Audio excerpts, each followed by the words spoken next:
آئیے ہم بائبل مقدس کو کھولیں۔ مقدس مرکز کی انجیل اس کا 4 باب 21ویں آیت سے 34ویں آیت تک۔ مقدس مرکز کی انجیل اس کا 4 باب 21ویں آیت سے۔ اور اس نے ان سے کہا، کیا چراغ اس لیے لاتے ہیں کہ پیمانے یا پلنگ کے نیچے رکھا جائے؟ کیا اس لیے نہیں کہ چراغ دان پر رکھا جائے؟ کیونکہ کوئی چیز چھپی نہیں مگر اس لیے کہ ظاہر ہو جائے، اور پوشیدہ نہیں ہوئی مگر اس لیے کہ ظہور میں آئے۔ اگر کسی کے سننے کے کان ہوں تو سن لے۔ پھر اس نے ان سے کہا، خبردار رہو کہ کیا سنتے ہو۔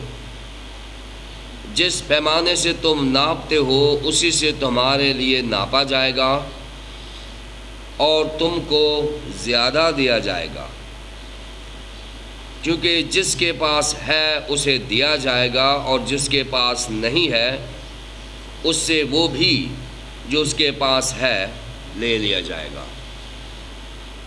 اور اس نے کہا، خدا کی بادشاہی ایسی ہے جیسے کہ آدمی زمین میں بیج ڈالے اور رات کو سوئے اور دن کو جاگے، اور وہ بیج اس طرح اگے اور بڑھے کہ وہ نہ جانے۔ زمین آپ سے آپ پھل لاتی ہے، پہلے پتی، پھر بالیں، پھر بالوں میں تیار دانے، پھر جب اناج پک چکا تو وہ فی الفور درانتی لگاتا ہے، کیونکہ کاٹنے کا وقت آ پہنچا۔ پھر اس نے کہا کہ ہم خدا کی بادشاہی کو کس سے تشبیہ دیں اور کس تمثیل میں اسے بیان کریں؟ وہ رائی کے دانے کی مانند ہے کہ جب زمین میں بویا جاتا ہے تو زمین کے سب بیجوں سے چھوٹا ہوتا ہے، مگر جب بو دیا جاتا ہے تو اگ کر سب ترکاریوں سے بڑا ہو جاتا ہے، اور ایسی بڑی ڈالیاں نکالتا ہے کہ ہوا کے پرندے اس کے سائے میں بسیرا کر سکتے ہیں۔ اور وہ ان کو اس قسم کی بہت سی تمثیلیں دے دے کر ان کی سمجھ کے مطابق کلام سناتا تھا، اور بے تمثیل ان سے کچھ نہ کہتا تھا، لیکن خلوت میں اپنے خاص شاگردوں سے سب باتوں کے معنی بیان کرتا تھا۔ خداوند کے کلام کے پڑھے اور سنے جانے پر خداوند کی برکت ہو، آمین۔ مقدس مرکز کی انجیل کے 4 باب میں ایک خاص مضمون کو فوکس کیا گیا ہے، اور وہ ہے زمین پر آسمان کی بادشاہی۔ اور اس مضمون کو کلیئر کرنے کے لیے مقدس مرکز نے 3 تماثیل ایسی لی ہیں جن کا تعلق زراعت کے محکمے کے ساتھ ہے، شاید اس لیے کہ خداوند یسوع مسیح کے اس وقت کے جو آڈینس ہیں، اس وقت کے جو لوگ ہیں، وہ ایگریکلچرل ٹرمنالوجی سے زیادہ فیملیئر نظر آتے ہیں، زراعتی اصطلاحات سے زیادہ مانوس نظر آتے ہیں۔ 4 باب کی پہلی 20 آیات بیج بونے والی کی تمثیل ہے۔ نہ صرف بیج بونے والے کی تمثیل ہے بلکہ بیج بونے والے کی تمثیل کی تفسیر بھی ہے۔ اور اب ہم 21ویں آیت سے 34ویں آیات تک دیکھتے ہیں، تو 21ویں آیت سے 25ویں آیت تک ایک تمثیل ہے ایک چراغ اور چراغ دان کی، اور یہ بھی ہے تو خدا کی بادشاہی کے تعلق سے ہی ہے۔ لیکن چراغ اور چراغ دان بھی اس لیے اس وقت کے لوگوں سے مانوس ہے کہ ان دنوں میں یہ بجلی کا، روشنی کا انتظام ایسا نہیں تھا جو آج کل کے ماڈرن دور میں ہے، اور اس وقت چراغ اور چراغ دان ہر گھر میں موجود ہوتا تھا، کیونکہ اندھیرے کو دور کرنے کے لیے اور رات کو روشنی حاصل کرنے کے لیے لوگ اپنے گھروں میں چراغ اور چراغ دان کا استعمال کرتے تھے۔ یہ بھی وہ تمثیل ہے جو خداوند یسوع مسیح نے استعمال کی تاکہ اپنے اس وقت کے آڈینس کو، اس وقت کی عوام کو انہی کی زبان میں سمجھایا جائے کہ خدا کی بادشاہی کیا ہے۔ اس کے بعد 26ویں سے 29ویں آیات تک خداوند یسوع مسیح نے ایک اور تمثیل لی ہے جس کا تعلق بیج اور زمین کے ساتھ ہے، لیکن اس میں زیادہ رشتہ زمین اور بیج کا دکھایا گیا ہے، نہ کہ بیج بونے والے کا، کیونکہ بیج بونے والے کی تمثیل میں زیادہ فوکس بیج بونے والے کے اوپر کیا گیا ہے کہ اس نے اگر بیج بونا ہے تو وہ اپنی رسپانسبلٹی کو لے اور زمین کو پراپر تیار کرے۔ لیکن یہاں پر جو فوکس ہے 26ویں سے 29ویں آیات تک، اس میں زمین کا اور بیج کا زیادہ حصہ پایا جاتا ہے۔ پھر 30ویں سے 32ویں آیت تک رائی کے دانے کی مثال دی گئی ہے، اور یہ بھی زراعتی مثال دی گئی ہے، کیونکہ لوگ اس وقت کی زراعت کو اور اس وقت کے جو ایگریکلچرل سسٹم ہے اس سے زیادہ فیملیئر تھے۔ پھر 33ویں اور 34ویں آیت میں اس کو سم اپ کیا گیا ہے، خداوند یسوع مسیح کی تعلیم جو آسمان کی بادشاہی کے تعلق سے ہے، اس کو سم اپ کیا گیا ہے اور ایک سمری سٹیٹمنٹ دے دی گئی ہے۔ آئیے ہم پہلا حصہ اس کا دیکھیں، چوتھے باب کی 21ویں سے 25ویں آیات تک۔ اس میں خداوند یسوع مسیح نے آسمان کی بادشاہی کو سمجھانے کے لیے چراغ اور چراغ دان کی بات کی ہے، لیمپ اینڈ لیمپ سٹینڈ، اور بتایا یہ ہے کہ کیا چراغ اس لیے لاتے ہیں کہ پیمانہ یا پلنگ کے نیچے رکھا جائے؟ کیا اس لیے نہیں کہ چراغ دان پر رکھا جائے؟ کیونکہ کوئی چیز چھپی نہیں مگر اس لیے کہ ظاہر ہو جائے، اور پوشیدہ نہیں ہوئی مگر اس لیے کہ ظہور میں آئے۔ یہاں پر چراغ دان سے مراد خداوند یسوع مسیح کی شخصیت ہے۔ خداوند یسوع مسیح خدا کی بادشاہی کو اسٹیبلش کرنے کے لیے وہ بتانا یہ چاہ رہے ہیں کہ پہلے لوگوں کی ذمہ داری ہے کہ آسمان کی بادشاہی کو سمجھنے کے لیے آسمان کے بادشاہ کو سمجھا جائے۔ اس سے پہلے کہ لوگ آسمان کی بادشاہی کو سمجھیں، خداوند یسوع مسیح چاہتے ہیں کہ آسمان کے بادشاہ کو سمجھا جائے جو زمین پر اپنی بادشاہی کے قیام کے لیے اس دنیا میں آیا ہے۔ کیونکہ خداوند یسوع مسیح کا جو وے آف پریچنگ ہے، جو ان کی منادی کا طرز عمل ہے، وہ یہ ہے کہ وہ بات کرتے ہیں جو دنیا نہیں کرتی۔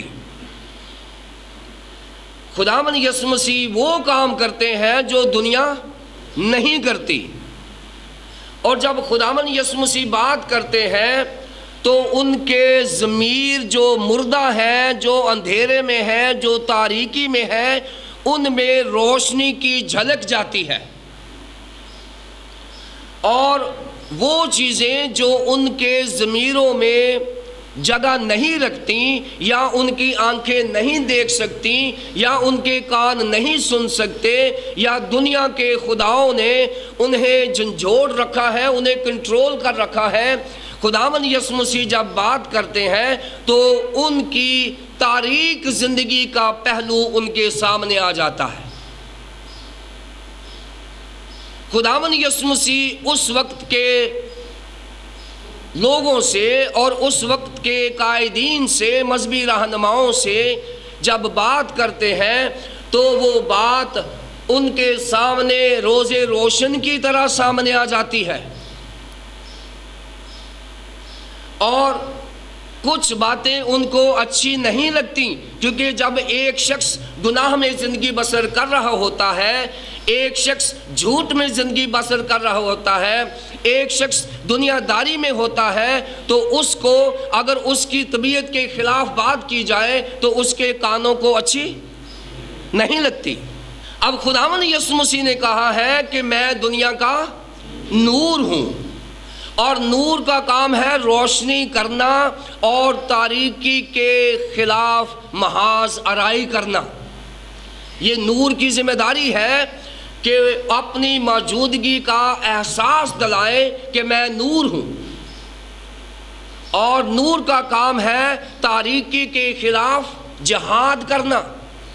خداوند یسوع مسیح کہتے ہیں کہ میں دنیا کا نور ہوں، اور اگر میں نور ہوں تو میری ذمہ داری ہے کہ میں تاریکی میں اپنی پہچان بناؤں، لوگ دور سے مجھے دیکھیں، لوگ مجھے پہچانیں کہ میں دنیا کا نور ہوں۔ تو خداوند یسوع مسیح کہتے ہیں اگر میں یہ کام نہیں کر رہا تو اس کا مطلب یہ ہے کہ میں اپنا روشنی کا کردار بھی ادا نہیں کر رہا۔ سو لازمی ہے کہ خداوند یسوع مسیح اپنی ذمہ داری کو پورا کرے، اور یہ بھی لازمی ہے کہ خداوند یسوع مسیح اپنے لسنرز کو وہ بات بتائیں جو اس پر عائد ہوتی ہے۔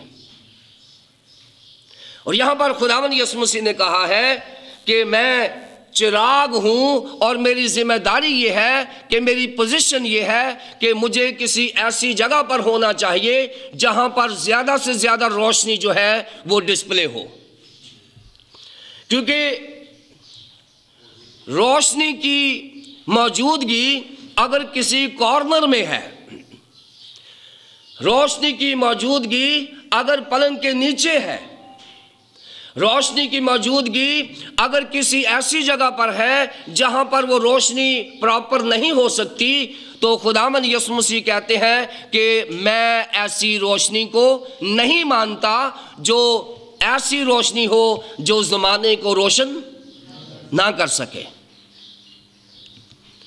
سو خداوند یسوع مسیح نے یہ نہیں کہا کہ میں کمرے کا نور ہوں یا میں کسی ایک جگہ کا نور ہوں۔ یسوع مسیح نے کہا ہے کہ میں دنیا کا نور ہوں، اور یہ تمثیل دیتے ہوئے خداوند یسوع مسیح نے اپنے الفاظ کو جاری رکھا کہ میری ذمہ داری یہ ہے کہ آپ کے پوشیدہ کاموں کا ظہور کر سکوں، آپ کے تاریکی کارناموں کو ایکسپلور کر سکوں، آپ کی دنیا داری کو ایکسپلور کر سکوں۔ یہاں پر خداوند یسوع مسیح کی دو انٹینشنز ہیں، دو ریزنز ہیں خداوند یسوع مسیح کیا کہنا چاہتے ہیں۔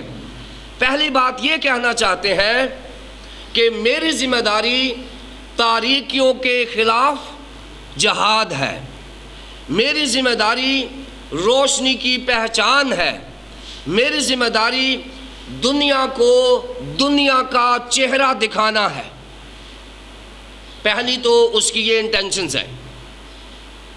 دوسری یہ ہے کہ لوگ خداوند یسوع مسیح کو جان لیں کہ وہ کون ہے، کیونکہ جب خداوند یسوع مسیح اپنی منسٹری کو جاری رکھیں گے تو ایک وقت آئے گا کہ لوگ پہچان جائیں گے کہ خداوند یسوع مسیح کون ہے. اور آج وہی لوگ جو خداوند یسوع مسیح کو بطور روشنی قبول نہیں کر رہے، جب وہ خداوند یسوع مسیح کو جان جائیں گے تو پھر وہ ان کو بھی کہے گا کہ جس طرح میں دنیا کا نور ہوں تم بھی دنیا کے نور ہو. یہ انٹینشنز ہے خداوند یسوع مسیح کی.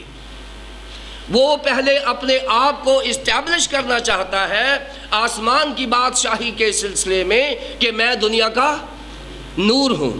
اور جب زمین پر خدا کی بادشاہی اسٹیبلش ہو جاتی ہے تو خداوند یسوع مسیح کہتے ہیں جیسے میں دنیا کا نور ہوں تم بھی دنیا کا نور ہو. سو یہ جو حصہ ہے اس بات کی دلیل ہے کہ خداوند یسوع مسیح اپنے آپ کو دنیا کا نور اور خدا کی بادشاہی کا بادشاہ اسٹیبلش کرنے میں ہے.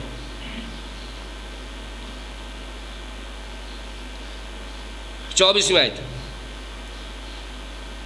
23ویں آیت سے، اگر کسی کے سننے کے کان ہو تو سن لے. پھر اس نے ان سے کہا خبردار رہو کہ کیا سنتے ہو. اب یہ سننے کے بارے میں خداوند یسوع مسیح بڑے کنسرن ہے. یہاں پر سننے کے بارے میں بہت کنسرن ہے، کیونکہ سننے کا ایک ہوتا ہے کیجول ایٹیٹیوڈ، جس کو ہم سرسری سننا کہتے ہیں، کہ ہم چرچ میں آئے، لیکچر سنا اور واپس چلے گئے. کنونشن پہ آئے، لیکچر سنا، ہاتھ کھڑا کیا اور پھر واپس چلے گئے. یہ ہے کیجول لسننگ. ہم سنتے ہیں لیکن اس کو ہم غور نہیں کرتے. خداوند یسوع مسیح کہتے ہیں کہ خبردار، اگر تمہیں موقع مل گیا ہے خداوند کا کلام سننے کا تو ایسا موقع دوبارہ نہیں ملے گا. آپ جب بھی خداوند کے کلام کو سنتے ہو آپ خبردار رہو کہ آپ کا کوئی بھی لمحہ خداوند کے کلام سے خالی نہ ہو جائے. آپ کے سننے کی ابیلٹی اس قدر زیادہ ہونی چاہیے کہ آپ کلام مقدس کو سنیں، اس کو سمجھیں اور اس پر عمل کریں. سو سننے کے بارے میں خداوند یسوع مسیح نے بہت کلیئر بات کر دی ہے کہ خبردار رہو کہ کیا سنتے ہو. سننے کے بارے میں جو لسننگ کوالٹی ہے، جو چیز آپ سن رہے ہیں اس کے بارے میں بھی خبردار رہو کہ آپ کیا سن رہے ہیں. کیا آپ بیبلیکل تھیالوجی سن رہے ہیں؟ کیا آپ کرسچن ڈاکٹرن سن رہے ہیں؟ کیا آپ کسی ایسے سپیکر کو سن رہے ہیں جو بائبل بیسڈ ہے؟ یہ چیزیں ہماری ذمہ داری ہے کہ ہم کیا سن رہے ہیں، اور اس کے لیے ہمیں خبردار رہنا ہے. ہمیں خداوند کے کلام سے باہر کچھ نہیں سننا. خداوند کے کلام مقدس کے باہر ہم نے کچھ نہیں سننا، کیونکہ ایمان سننے سے پیدا ہونا ہے اور سننا مسیح کے کلام سے. جس پیمانہ سے تم ناپتے ہو اسی سے تمہارے لیے ناپا جائے گا، اور جس کو زیادہ دیا جائے گا، کیونکہ جس کے پاس ہے اسے دیا جائے گا، اور جس کے پاس نہیں ہے اس سے وہ بھی جو اس کے پاس ہے لے لیا جائے گا. یہ جو آیت ہے یہ بائبل مقدس کے مختلف کانٹیکسٹ میں استعمال ہوئی ہے. جس پیمانہ سے تم ناپتے ہو اس سے ناپا جائے گا، اور پھر یہ ہے جس کے پاس ہے اسے اور دیا جائے گا، اور جس کے پاس نہیں ہے اس سے وہ بھی لے لیا جائے گا جو اس کے پاس موجود ہے. یہ مختلف کانٹیکسٹ میں یہ بات کہی گئی ہے. مرکز کے کانٹیکسٹ میں یہ بات کیا ہے میں آپ کو بتاتا ہوں. اس کے پیچھے جو سٹوری ہے، جو کانٹیکسٹ ہے، وہ خدا کے کلام کا پرچار ہے. منادی کی بات ہو رہی ہے، اور منادی کے اس کام میں اس نے کہا ہے کہ جو خداوند کے کلام سننے میں دلچسپی لیتے ہیں، جو خداوند پر بھروسہ کرتے ہیں، جو خداوند کو اپنا شخصی نجات دہندہ مانتے ہیں یا اس میں دلچسپی رکھتے ہیں، ان کو اور دیا جائے گا۔ دیا جانے سے مراد یہ دولت نہیں ہے، اگر یہ دولت ہے تو یہ ایمان اور نجات کی دولت ہے، کہ اگر آپ سننے میں سنجیدہ ہیں تو پھر آپ کو برکت کیا ملے گی کہ آپ کی دلچسپی کو اور بڑھا دیا جائے گا، آپ کی مسیحیت کو اور بڑھا دیا جائے گا، آپ کے ایمان کو اور بڑھا دیا جائے گا، آپ کی نجات کی یقین دہانی کرا دی جائے گی، کیونکہ آپ کے پاس ہے، کم از کم آپ کی دلچسپی ہے۔ آپ کی دلچسپی کی وجہ سے، آپ کے انٹرسٹ کی وجہ سے، آپ کی کاوش کی وجہ سے، کیونکہ آپ کے پاس ہے اور آپ کو اور دیا جائے گا، آپ کے اوپر کلام کے بھید اور نازل کیے جائیں گے، آپ کا ایمان اور پختہ ہو جائے گا اور آپ کی نجات اور یقینی ہو جائے گی۔ لیکن اگر کوئی ایسا ہے جو ساری چیزوں کے ہونے کے باوجود خدا کے کام میں اور اس کے کلام میں دلچسپی نہیں لیتا، اس سے وہ لے لیا جائے گا جو اس کے پاس ہے، کیونکہ خداوند نہیں چاہتا کہ خداوند کی پاک اور پاکیزہ چیزیں ناپاک ہاتھوں میں چلی جائیں۔ خداوند نہیں چاہتا کہ خداوند کی برکات بے برکت لوگوں کے پاس چلی جائیں۔ خداوند نہیں چاہتا کہ خداوند کا ایمان بے ایمانوں کے ہاتھ میں چلا جائے، اس لیے اس نے کہا ہے کہ جس کے پاس ہے اسے اور دیا جائے گا، اور جس کے پاس نہیں ہے اسے وہ بھی لے لیا جائے گا جو اس کے پاس ہے، اور ایک جگہ لکھا ہے کہ اسے دے دیا جائے گا جس کے پاس زیادہ ہے۔ سو آپ کی تھوڑی سی دلچسپی، آپ کا تھوڑا سا ایمان، آپ کا تھوڑا سا کام آپ کو خداوند کے ٹیبل پر آنے کے لیے بابرکت بن سکتا ہے۔ اس لیے آپ کی دلچسپی، آپ کا کام خداوند کے کلام میں اضافہ ہو جاتا ہے۔ جس کے پاس ہے اسے اور دیا جائے گا، اور جس کے پاس نہیں اسے وہ بھی لے لیا جائے گا جو اس کے پاس ہے، اور اسے دیا جائے گا جس کے پاس زیادہ ہے، اور اس کے پاس اور زیادہ ہو جائے گا۔ 26 سے 29 آیت، یہ ایک اور تمثیل ہے۔ تمثیل یوں ہے، اس نے اس سے کہا، اور اس نے کہا خدا کی بادشاہی ایسی ہے جیسے کوئی آدمی زمین میں بیج ڈالے اور رات کو سوئے اور دن کو جاگے، اور وہ بیج اس طرح اگے اور بڑھے کہ وہ نہ جانے۔ زمین آپ سے آپ پھل لاتی ہے، پہلے پتی، پھر بالیں، پھر بالوں میں تیار دانے، پھر جب اناج پک چکا تو وہ فل فور درانتی لگاتا ہے، کیونکہ کاٹنے کا وقت آ پہنچا۔ اس تمثیل میں بھی، یہ بھی ایک تمثیل ہے خدا کی بادشاہی کی۔ یہاں پر کسی کسان نے کسی اچھی زمین پر بیج بو دیا ہے۔ یہاں زمین کی کوالٹی اچھی بتائی گئی ہے، اور اس اچھی کوالٹی والی زمین میں بیج بو دیا گیا ہے، اور کسان اپنی نارمل لائف پہ چلا گیا ہے۔ بیج بو کے وہ اب اپنی روٹین کی زندگی بسر کر رہا ہے، یعنی وہ رات کو سوتا ہے اور دن کو جاگتا ہے، باقی دیگر کام اپنے کر رہا ہے۔ بتایا گیا ہے کہ جب اس نے بیج بو دیا گیا ہے تو اب زمین اور بیج دونوں کی کمپیٹیبلٹی اس طرح سے ہے کہ وہ دونوں ایک دوسرے کو سپورٹ کر رہے ہیں اور بیج اپنی جگہ سے نکل رہا ہے. زمین کوآپریٹ کر رہی ہے، بیج اچھا ریسیپینٹ ہے جو زمین سے خوراک لے رہا ہے، اور یہ دونوں آپس میں کام کر رہے ہیں اور بیج خود بخود بڑھتا جا رہا ہے. چیز ہمیں یہ ملتی ہے کہ جب ہم خداوند کا کلام اور کام کرتے ہیں تو اس کے بعد خداوند کا کلام کبھی رائے گا واپس نہیں آتا. خداوند یسوع مسیح یہ چاہتے ہیں کہ جب آپ خداوند کا کلام پیش کرتے ہیں، کلیسیا میں خداوند کی منادی کرتے ہیں، تو آپ کی نارمل زندگی ہو جاتی ہے.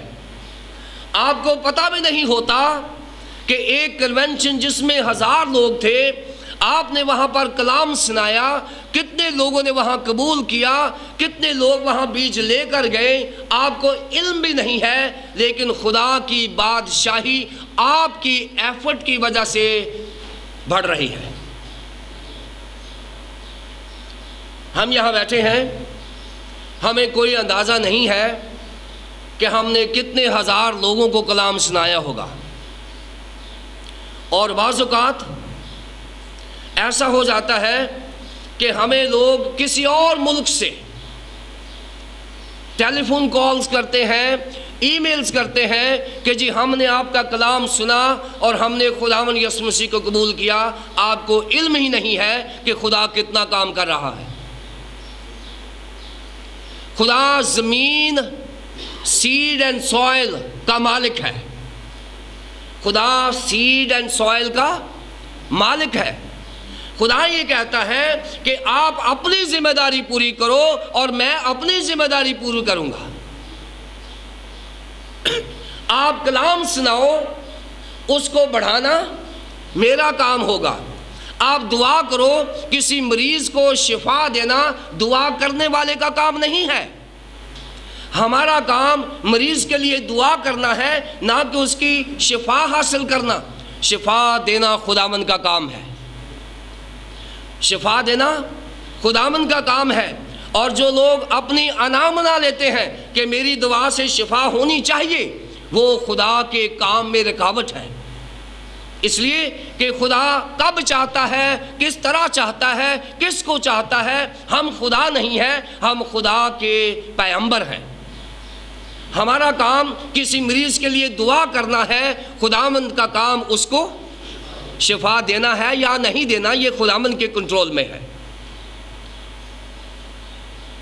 ہمارا کام کلام سنانا ہے، لوگوں کو نجات دینا نہیں ہے.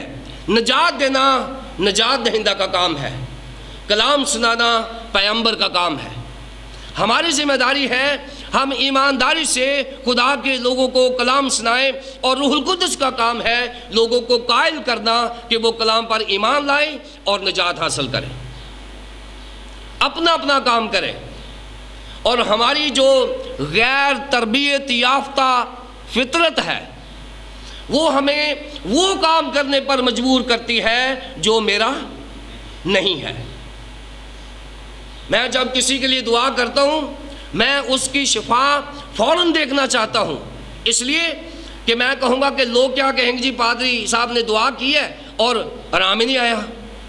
میں نے اس دعا کو اپنی انا کا مسئلہ بنایا ہوا ہے. میں نے خدا کی مرضی نہیں بلکہ میں نے اپنی مرضی اس پر ٹھونسنے کی کوشش کی ہے کہ میری دعا سے شفا ہونی چاہیے. ایسا نہیں سوچنا چاہیے. یہ ببلیکل مسٹیک ہوگی، یہ تھیولوجیکل مسٹیک ہوگی اگر ہم دعا کے ساتھ شفا کو کلیم کرتے ہیں. کلیم ضرور کریں، لیکن خدا نے کب شفا دینی ہے یہ خداوند پر چھوڑ دیں. کئی دفعہ شفا نہیں ہوتی ہماری دعاؤں سے اور ہم پریشان ہو جاتے ہیں، ہم ڈسگریس فیل کرتے ہیں، اوہ میری تو بے عزتی ہو گئی ہے. ہماری بے عزتی نہیں ہوئی. ہمیں خدا کی مرضی کے تابع ہونا ہے. ہمیں خداوند سے دعا کرنی ہے. مالک وہ ہے، شفا وہ خود دے گا. ہمیں کلام سنانا ہے، نجات وہ خود دے گا. یہاں یہ بتایا گیا ہے کہ آپ اپنا کام کریں اور خدا کو اپنا کام کرنے دیں. ایک بڑی اچھی سینگ ہے، لیٹ گاڈ بی گاڈ، خدا کو خدا ہی رہنے دو. اس تمثیل میں سیڈ اینڈ سوائل، بیج اور زمین نے اکٹھا کام کیا ہے، اور بیج بونے والا بیج بو کے اپنی نارمل زندگی بسر کر رہا ہے یا کسی اور زمین میں بیج بونے کے لیے چلا گیا ہے. اور خداوند نے اپنی بادشاہی کو وہاں ٹھہرنے نہیں دیا بلکہ اس کو بڑھایا. اور کیسے بڑھایا؟ لکھا ہے کہ زمین آپ سے آپ پھل لاتی ہے، پہلے پتی، پھر بالیں، اور پھر بالوں میں تیار دانے. خدا کی بادشاہی پتیوں کی صورت میں سامنے آ جاتے ہیں. خدا کی بادشاہی سنڈے اسکول سے بھر جاتی ہے. یہ پتیاں جو ہے یہ نرم و نازک ایریا آف دا چرچ ہے، یہ معصوم ایریا آف دا چرچ ہے، innocent area of the church. جب خدا کی بادشاہی شروع ہوتی ہے تو وہ پتیوں سے شروع ہوتی ہے، اور یہ وہ ایریا ہے جو ہمیشہ ہم جس کو اگنور کرتے ہیں. اگر سنڈے اسکول نہیں ہوگا تو یوتھ نہیں ہوگی، اگر یوتھ نہیں ہوگا تو چرچ نہیں ہوگا. سو سوائل اینڈ سیڈ مل کر جو کام کرتی ہیں، انہوں نے ایک سنڈے اسکول چرچ اسٹیبلش کر دیا ہے. جدھر دیکھیں خوبصورت پتیاں نظر آتی ہیں، موسم بہار، روحانی بہار آ گئی ہے، اور ہر جگہ پر چرچ میں خوبصورت پتیاں، نئے مسیحی لوگ سامنے آنا شروع ہو گئے ہیں. اس کے بعد یہ پتیاں بڑھ گئی ہیں اور ڈالیوں کی صورت اختیار کر گئی ہیں، اور ہمارے یہ سنڈے اسکول کے بچے یوتھ میں جگہ لے رہے ہیں. اور اس کے بعد فصل میچور ہو گئی ہے اور دانے نکل آئے ہیں.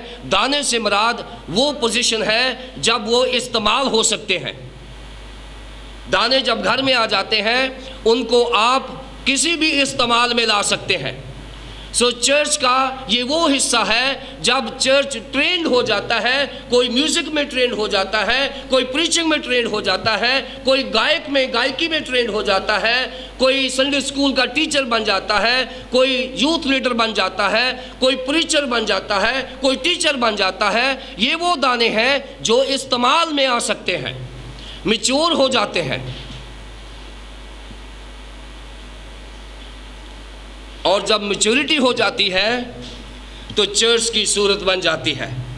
لیکن ایک بات آخر میں اس تمثیل میں بتائی گئی ہے کہ چرچ ہمیشہ یاد رکھے، کہ چرچ ہمیشہ یہ بات یاد رکھے کہ چرچ کے اوپر بھی ججمنٹ ہونی ہے. چرچ ہمیشہ اس بات کو یاد رکھے کہ چرچ کے اوپر درانتی لگنی ہے. یا لکھا ہے پک چکا تو فل فور درانتی لگاتا ہے کیونکہ کاٹنے کا وقت آ پہنچا. کیونکہ یہ چرچ کی ججمنٹ ہے.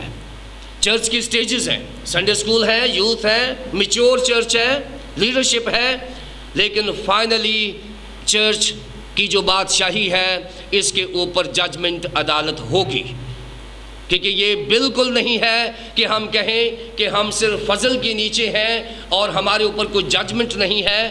یہاں تمثیل میں بتایا گیا ہے کہ ایسکٹالوجی ہوگی، علم الآخرت ہے اور آخری عدالت ہوگی. کیونکہ ہم جو ذمہ دار لوگ ہیں ہمارے اوپر یہ عدالت اس لیے ہوگی کہ ہمیں پریچنگ کے لیے چرچ نے تیار کیا اور ہم نے پریچنگ نہیں کی.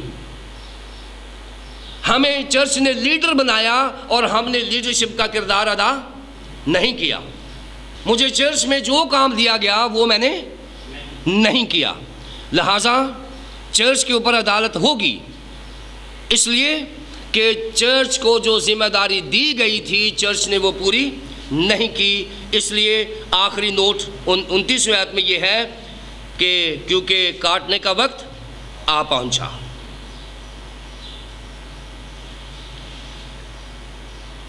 30ویں سے 32ویں آیت دیکھیں. یہ تمثیل ہے رائے کے دانے کی. پھر اس نے کہا کہ ہم خدا کی بادشاہی کو کس سے تشبیہ دیں اور کس تمثیل میں اسے بیان کریں. وہ رائے کے دانے کی مانند ہے کہ جب زمین میں بویا جاتا ہے تو زمین کے سب بیجوں سے چھوٹا ہوتا ہے، مگر جب بو دیا گیا تو اگ کر سب ترکاریوں سے بڑا ہو جاتا ہے اور ایسی بڑی ڈالیاں نکالتا ہے کہ ہوا کے پرندے اس کے سائے میں بسیرا کر سکتے ہیں. آسمان کی بادشاہی جو زمین پر ہے وہ رائی کا دانہ، جو سرسوں کا دانہ ہوتا ہے، مسٹرڈ سی. سرسوں کا دانہ چھوٹا سا بیج ہوتا ہے، اور بعض انوائرمنٹ ایسے ہیں، یہ جو سرسوں کا دانہ ہے اس کی جو لمبائی ہے، اس کا جو سائز ہے، یہ 10 فٹ اونچا ریکارڈ ہوا ہے. شاید ہمارے اس علاقے میں جو سرسوں کا پودا ہے وہ 2 فٹ یا 3 فٹ ہوگا.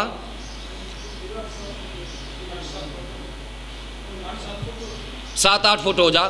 لیکن میں نے پڑھا اس کو کہ بعض مقامات ایسے ہیں کہ یہ سرسوں کا جو پودا ہے یہ 10 فٹ کے قریب چلا جاتا ہے. اور یہاں درختوں سے نہیں کہا، ترکاریوں سے کہا ہے، یعنی وہ پودے جو چھوٹے ہوتے ہیں ان میں سے یہ سبزیوں سے یہ بڑا ہے. اس کو کسی درخت، بڑے درخت سے مثال نہیں دی گئی، بلکہ اس کو ترکاریوں یعنی سبزیوں سے تشبیہ دی گئی ہے. خدا کی بادشاہی شروع تو ہوتی ہے بڑے سمال سکیل پہ، چھوٹے دانے سے شروع ہوتی ہے. جس دن خداوند یسوع مسیح کو کوئی قبول کر لیتا ہے اس دن اس کے اندر رائی کا دانہ ہوتا ہے، لیکن جب وہ سیڈ بڑھتا ہے وہ سب ترکاریوں سے زیادہ بڑا ہو جاتا ہے. رائی کا دانہ شروع تو چھوٹا ہوتا ہے، لیکن ایک وقت آتا ہے کہ وہ بڑا ہو جاتا ہے، اور اتنا بڑا ہو جاتا ہے یہاں پر لکھا ہے کہ ہوا کے پرندے اس کے شیڈ میں آنا شروع ہو جاتے ہیں. اب یہ کیا ہے؟ خدا کی بادشاہی زمین پر اسٹیبلشڈ چرچ ہے جو خداوند یسوع مسیح نے ایک دانہ ہے، ایک دانہ ہے، اور وہ کہتے ہیں کہ مٹا دے اپنی ہستی کو گر کچھ مرتبہ چاہیے کہ دانہ خاک میں مل کر گلزار ہوتا ہے. خداوند یسوع مسیح ایک آسمانی دانہ تھا جو زمین میں دبا دیا گیا، زمین میں دبا دیا گیا، اور وہ ایسا نکلا کہ وہ بہت بڑا درخت بن گیا، اور پوری دنیا میں آج 1/3 جو دنیا ہے وہ اس شیڈ کے نیچے بیٹھی ہوئی ہے. پوری دنیا کا 1/3 ایریا جو ہے وہ کرسچن ہے، 1/3 حصہ کرسچن ہے، اور وہ ایک دانہ تھا جس نے زمین میں جا کے گل و گلزار ہو گیا، اور آج ہوا کے پرندے اس کے شیلٹر میں بسیرا کرتے ہیں. میرے پاس ایک ریکارڈ ہے کسی ملک کے پرائم منسٹر کا. اس نے کہا ہے کہ دنیا میں چرچ کا وجود خدا کے فضل کا وجود ہے، کیونکہ میں نے دیکھا ہے، یہ پرائم منسٹر کہہ رہا ہے، کسی ملک کا پرائم منسٹر، وہ کہہ رہا ہے کہ دنیا میں چرچ کا وجود خدا کے فضل کا وجود ہے. اس نے کہا کہ میرے ملک میں اور پوری دنیا میں جہاں کوئی مشکل آتی ہے چرچ وہاں پہنچتا ہے، زلزلہ آتا ہے چرچ پہلے وہاں پہنچتا ہے، بھونچال آتے ہیں، طغیانی آتی ہے، سونامی آتا ہے، چرچ وہاں پہنچتا ہے، کوئی آفت آتی ہے چرچ وہاں پہنچتا ہے. اور یہاں تک اس نے کہا کہ آج پوری دنیا جہاں جہاں مسیحی حکومتیں ہیں پوری دنیا وہاں جا کے پناہ لینے کی کوشش کر رہی ہے، کیونکہ خداوند یسوع مسیح نے مثال دی تھی کہ چرچ شروع تو ہوا ہے کرائسٹ سے، لیکن آج پوری دنیا بھاگ بھاگ کے چرچ کے سائے تلے زندگی بسر کرنا چاہتی ہے، اس لیے کہ چرچ میں لڑائی نہیں ہے، چرچ میں جھگڑا نہیں ہے، چرچ میں بدعتیں نہیں ہیں، چرچ میں فساد نہیں ہے، چرچ میں جنگ و جدل نہیں ہے، چرچ میں دہشت گردی نہیں ہے۔ اس لیے لوگ ایون غیر اقوام چرچ کے نیچے زندگی بسر کرنا چاہتے ہیں، اس لیے کہ چرچ وہ رائی کا دانہ ہے جس نے اپنے آپ کو میچور درخت بنا لیا ہوا ہے، اور آج تمام مسیحی ممالک میں بہت ساری اسائلم سیکرز کی درخواستیں پڑی ہیں کہ وہاں سکون ہے، ہم وہاں جا کے رہنا چاہتے ہیں۔ یہ وہ بادشاہی ہے جو خداوند یسوع مسیح نے زمین پر قائم کی ہے، اور یہی بادشاہی قائم کرنا ہماری اس ملک میں ذمہ داری ہے۔ لوگ اس ملک میں پناہ حاصل کریں، چرچ کو اتنا اسٹیبلش ہو جانا چاہیے کہ لوگ اس ملک میں چرچ کو ٹرسٹ کریں، کلیسیا کو ٹرسٹ کریں، اور لوگ چرچ کے شیلٹر میں آئیں۔ چرچ اپنی پکچر دھندلی نہ ہونے دے، چرچ اپنا امیج خراب نہ ہونے دے۔ چرچ صدیوں سے سچائی کا نام ہے، اور آج بھی چرچ سچائی ڈسپلے کرے۔ چرچ دنیا کے لیے امن کا نشان ہے، اور آج بھی چرچ دنیا کے لیے امن کا نشان بنا رہے۔ یہ چرچ کی ذمہ داری ہے، اور ہم اس ملک کے لیے خیر خواہ ہیں، ہم اس ملک کے لیے دعا گو ہیں، ہم اپنے شہروں کے لیے دعا گو ہیں کہ خداوند ہمارے ملک میں، ہمارے چرچ میں اتنی طاقت پیدا کرے کہ لوگ اس کے سائے تلے بسیرا حاصل کرنے کی کوشش کریں، لوگ ہمیں ٹرسٹ کریں، لوگ ہمیں سکون امن کا گہوارہ سمجھیں۔ پھر بات بنے گی، چرچ اپنی شناخت قائم رکھے، ایسی بڑی ڈالیاں نکالتا ہے کہ ہوا کے پرندے اس کے سائے میں بسیرا کرتے ہیں۔ ہوا کے پرندوں کو شیلٹر دینا چرچ کی ذمہ داری ہے۔ اگر چرچ اپنے پاؤں پہ کھڑا نہیں ہے، چرچ کی ڈالیاں کمزور ہیں، چرچ ویری ہے، پور ہے، تو چرچ کسی کو شیلٹر نہیں دے سکتا۔ اس لیے چرچ کو پہلی بات اپنے ایمان میں، دوسری بات خدا کے کلام میں، اور تیسری بات خدا کے کام میں مضبوط ہونا ہے۔ اور اگر چرچ ایسا ہے تو آپ کا امیج کبھی خراب نہیں ہوگا، ہوا کے پرندے آپ کے سائے تلے بسیرا کریں گے۔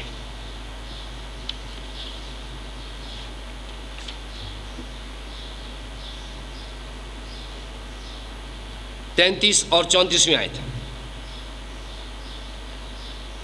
اور وہ ان کو اس قسم کی بہت سی تمثیلیں دے دے کر ان کی سمجھ کے مطابق کلام سناتا تھا، اور بے تمثیل ان سے کچھ نہ کہتا تھا، لیکن خلوت میں اپنے خاص شاگردوں سے سب باتوں کے معنی بیان کرتا تھا۔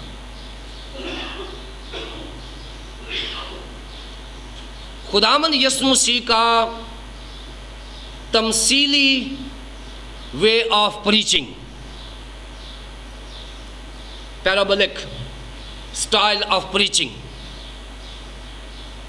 یہ انتہائی پرفضل طریقہ تھا، اور خداوند یسوع مسیح نے اس طریقے سے بھرپور فائدہ اٹھایا ہے، اور یہاں پر بتایا گیا ہے کہ خداوند یسوع مسیح تمثیلیں دے دے کر ان کی سمجھ کے مطابق کلام سناتا تھا۔ یہاں پریچرز کے لیے ایک پرنسپل ہے، پرنسپل یہ ہے کہ خداوند نے آپ کو بڑا علم دیا ہے، اس میں کوئی شک نہیں ہے، خداوند نے آپ کو بہت بڑا ایمان دیا ہے، اس میں کوئی شک نہیں ہے، آپ کلام کے ڈاکٹر ہیں، آپ کلام کے ماسٹر ہیں، لیکن آپ کلام کے صحیح ماسٹر اس وقت ہیں جب آپ نے اپنے آڈینس کے مطابق خدا کا کلام پیش کیا ہے۔ خداوند یسوع مسیح جو بذات خود کلام تھے، وہ بذات خود کلام تھے، لیکن وہ براہ راست کلام پیش نہیں کرتے تھے، اس لیے کہ وہ یہ نہیں چاہتے تھے کہ وہ والا کلام کریں جو لوگوں کو سمجھ نہ آئے۔ سو پریچرز کی پہلی ذمہ داری یہ ہے کہ آپ خوب تیاری کریں اور خداوند کے پاک روح سے دعا کریں کہ آپ کو وہ والی زبان دے جو آپ کے آڈینس سمجھ سکتے ہیں، جو آپ کے لوگ آپ کے سامنے بیٹھے ہیں وہ سمجھ سکتے ہیں۔ غیر ضروری اسکالر ہونے کا فائدہ نہیں ہے، آپ کی اسکالرشپ کسی کام کی نہیں ہے اگر آپ کے حاضر جماعت کو آپ کے کلام کی سمجھ نہیں آئی۔ سو یہ پرنسپل ہے سیکھنے کے لیے کہ جب ہم خداوند کا کلام سناتے ہیں تو خداوند یسوع مسیح کی تقلید کریں، اس کو نقل کریں، اس کو ماڈل بنائیں اپنا، اور سادہ لوگوں کے ساتھ سادہ کلام کریں کہ وہ تمثیلوں کے وسیلے سے ان کی سمجھ کے مطابق، اپنی سمجھ کے مطابق نہیں، لوگوں کی سمجھ کے مطابق وہ کلام کرتا تھا۔ اور یہ ہماری ذمہ داری ہے کہ اگر میں اپنی سمجھ کے مطابق کلام کروں گا تو کسی کو سمجھ نہیں آئے گی، اگر میں اپنے لوگوں کی سمجھ کے مطابق کلام کروں گا تو ان کو سمجھ آئے گی۔ لہٰذا ہمیں وہی زبان خداوند سے مانگنی ہے جو لوگ سمجھ سکتے ہیں۔ اور بے تمثیل ان سے کچھ نہ کہتا تھا، وہ تمثیلیں اس لیے دیتا تھا کہ لوگ اس وقت کی تمثیلوں سے واقفیت رکھتے تھے، وہ سمجھتے تھے۔ اس طرح جب آپ بھی کلام کرتے ہیں تو وہاں کی سچویشن میں سے کوئی بات نکالیں، خدا کے کلام کو ان کی مرضی کے مطابق پریچ کریں، خداوند کے لوگوں کو برکت ملے گی۔ ہاں ایک بات ضرور ہے، وہ اپنے شاگردوں کو بعد میں کچھ تفصیل دے دیتا تھا، یہاں بتایا ہے، لیکن خلوت میں اپنے ساتھ شاگردوں سے سب باتوں کے معنی بیان کرتا تھا۔ جو لیڈرشپ ٹریننگ ہے، عوام کی ٹریننگ، تو اس نے کہا ہے کہ عوام کی زبان میں کرے، لیکن وہ اپنے لیڈرز کے ساتھ سادہ زبان میں بات نہیں کرتا تھا۔ لیڈرز کے ساتھ وہ لیڈرشپ کی زبان سے بات کرتا تھا۔ سو ہمیں دیکھنا ہے کہ ہمیں اپنے لیڈرز کے ساتھ کیسے بات کرنی ہے۔ میں جب سیمینارز میں ہوتا ہوں، اس طرح کے سیمینارز میں، تو کچھ ٹرمینالوجی سخت ہوتی ہے، لیکن جب عوام میں ہوتا ہوں تو میں کوشش کرتا ہوں کہ سادہ زبان استعمال کروں۔ سو جب لیڈرز کے ساتھ بات کریں گے تو خداوند یسوع مسیح ان کو سخت باتیں بھی سمجھاتے تھے، لیکن جب عوام میں ہوتے تھے تو خداوند یسوع مسیح سادہ بات، تمثیلوں کے ساتھ بات کرتے تھے۔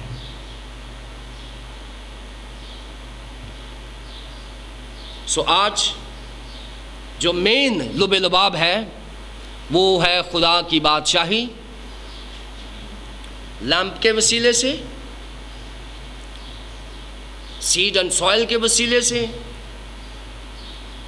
اور رائی کے دانے کے وسیلے سے۔ آسمان کی بادشاہی زمین پر اسٹیبلش کرنے کی بات ہے۔ یہ میری اور آپ کی ذمہ داری ہے کہ ہم خداوند کی بادشاہی کو اس زمین پر اسٹیبلش کریں، اتنا اسٹیبلش کریں کہ غیر اقوام ہم کو ٹرسٹ کریں، ہمیں ٹرسٹ کریں، اور ہماری شناخت جو ہے اسی سے ہمیں جانا جائے، ہم اپنی پہچان نہ کھونے پائیں، ہوا کے پرندے چرچ کے شیلٹر میں بسیرا کریں۔ خداوند آپ کو برکت۔